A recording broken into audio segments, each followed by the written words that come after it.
Guten Gardening, everybody! I am super excited for today's video because the topic of this video is one that I care immensely about. You know, one of the things we've talked about on this channel is trying to become more self-sufficient.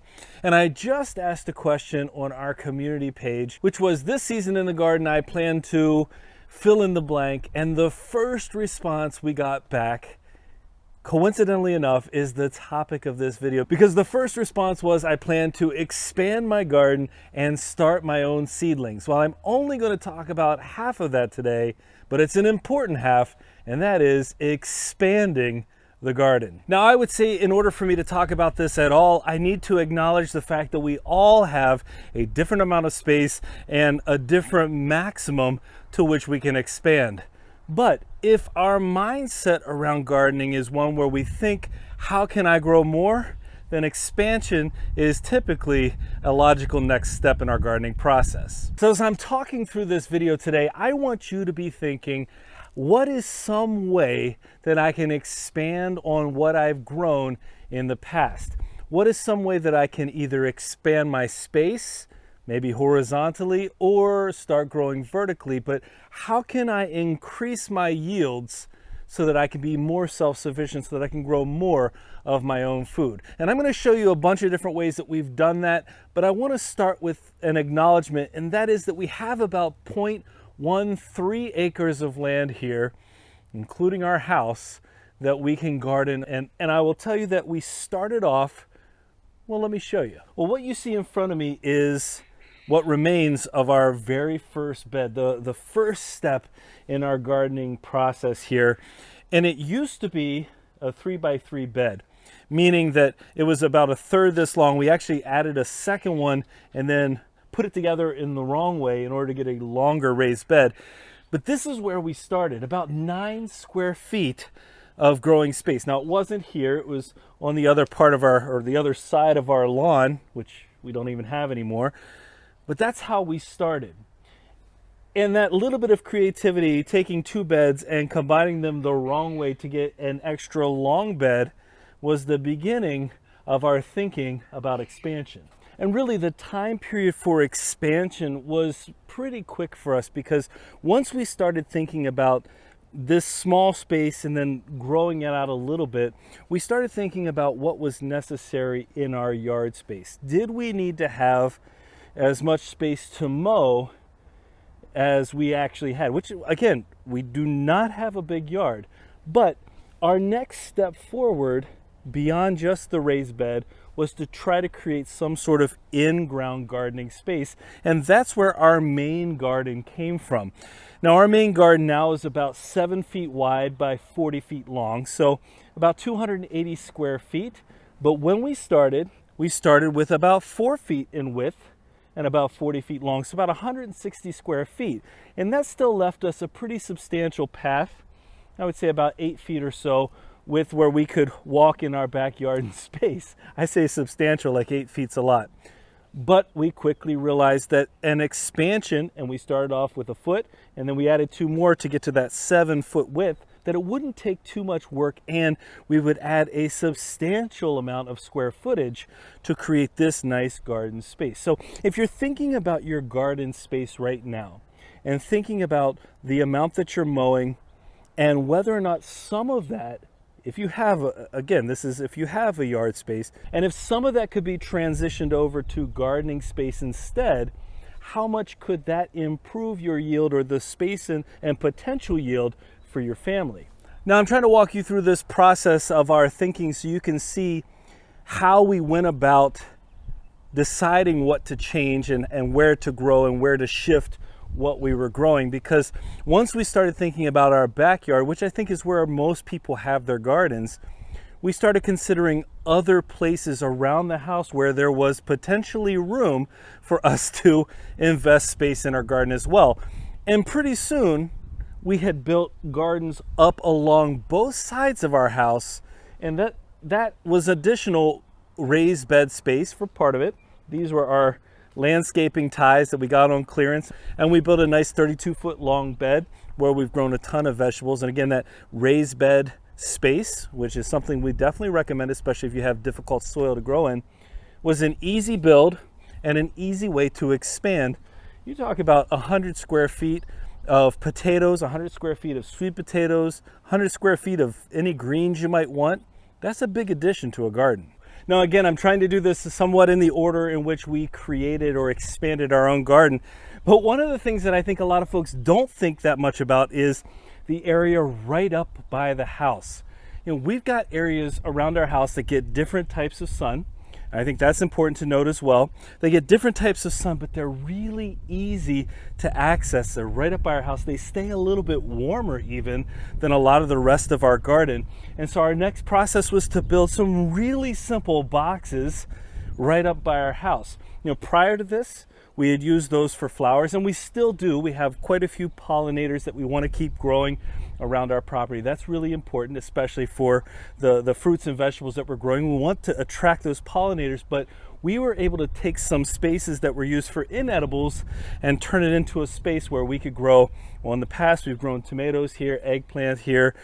We have a lot of our fruits here. We have grapes, we have berries, all of that happening right up beside our house.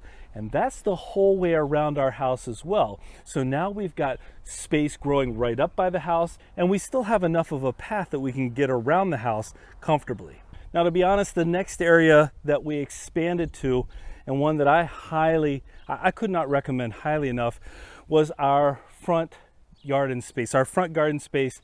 And it was kind of foist on us because we had a really nice ash tree out here. The emerald ash borer came and said, no, you can't have that tree. But in reality, once that tree was gone, yeah, we lost some shade, but we got a whole bunch of new garden beds that we could grow in.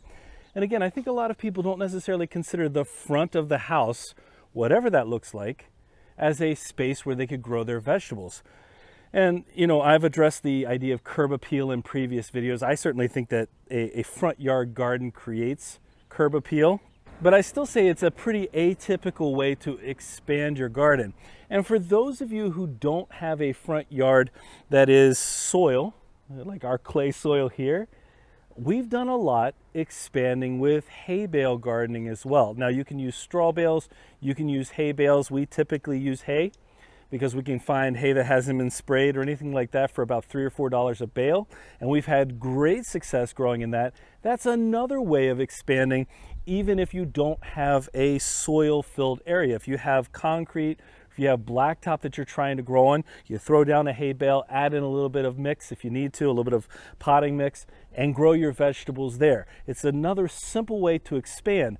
But if you think about it, where we started with that 3x3 bed, now surrounding our entire property, and I haven't even shown you half of our raised beds yet, but surrounding our entire property, both against the house and away from the house, we're trying to take advantage of as much space as possible, and we still have a small path around the place. So leaving a good way for you to be able to get through your garden, that's important too. But thinking, how could I use one of these spaces? Thinking now about your space, about your property. What is a space maybe a little bit similar to what we've talked about here that you could potentially expand to? And I'll tell you something else. While this area is a bit of a wreck right now, because we're just coming out of winter time here, we've had unseasonably warm temperatures here in the middle of March. I'm in a t-shirt. It's about 60 degrees out here right now. So the plants aren't in yet. However, you can see a couple other ways to expand your garden space. For one, this is our patio. And on our patio, we have lots of different pots. Actually, in here, some garlic. I'm not going to show you that right now, though. But we have a ton of different containers that we're growing right on our patio. So if you have a patio that you've just been walking on before, maybe add some containers there. And of course, we've got vertical gardening happening. So if you're somebody who has really limited space and you're looking for a way to expand up instead of just out, maybe a green stalk vertical garden or a DIY vertical garden. But it really doesn't take much to expand, not just outward, but again, upward. And for those of us with a small amount of space, expanding and growing upward, growing vertically, that's a big and easy way to expand what we're growing and what we're producing here for our families. Now, I said I hadn't shown you all of our raised beds. Well, here are a couple of our other raised beds out here, ways that we've expanded, and these are ones we've built, not purchased, Well, we purchased the wood for them.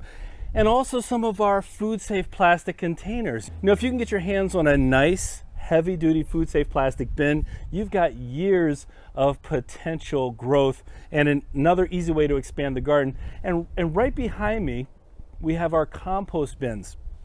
Compost bins that take up space, which might sound like it's removing growing space, but compost bins that we've been gardening in as well. And so if you have a spot where you throw your compost and it's open at the top, potentially that's another place for expansion, a place you can grow vegetables. And I gotta tell you, we've grown some really healthy plants in our compost bins. All right, I have thrown a ton of information your way. I've talked a lot about how we expanded, how we thought about our growth, how we try year after year to expand more, to increase our production more.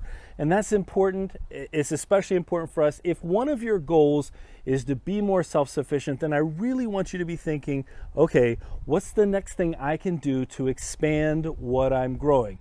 Of course, within reason, do not set yourself up for failure by expanding to a point where you can't keep up, but certainly consider those open spaces or what could be different about where you live. Now again, I've acknowledged this the whole video, but I really want to make it clear. I understand that some people don't have any growing space outside, but if you're a gardener looking to expand, I think this thought process is essential. One more thing, and I almost forgot to mention it, do keep in mind when you're thinking about expansion, the sunlight. I mentioned it briefly, but think about the sunlight, the number of hours you get of sunlight in any given area as to what you can grow, and certainly consider the trees and the shade that they're going to have, especially if you have newer or younger trees that are going to be developing over time. Because the last thing you want to do is to have a garden in a spot where you're not going to actually be able to have it within a couple of years. So that's something to keep in mind. But definitely consider how you can expand your garden. And do us a favor, leave us some comments letting us know how you plan to expand your garden, how you plan to extend what you've been growing before and grow more this season. Let us know in the comments. We'd love to hear from you. Hey, if you enjoyed today's video and found it useful, don't forget to give us a like, leave us a comment, remember to share and subscribe, and most importantly, remember, when you're with us, you are good to grow.